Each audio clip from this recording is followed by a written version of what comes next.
Welcome to the channel. In today's video, we are going to show you how to add a bio in the Whatnot app. If you are new to Whatnot or just want to personalize your profile, this guide will help you update your bio easily and quickly. First, open the Whatnot app on your phone.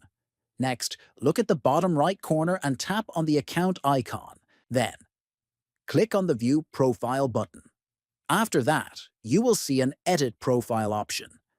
Click on it to make changes to your profile settings. Next, add the bio you want in the designated text area. You can write about yourself, your interests, or anything you want other users to know. Make sure your bio is clear, concise, and represents you well. Finally, once you are satisfied with your bio, click on Save at the top right corner of the screen. Your bio will now be updated, and anyone who visits your profile will be able to see the new information. Don't forget to subscribe to the channel, like this video, and share it with others. Thanks for watching.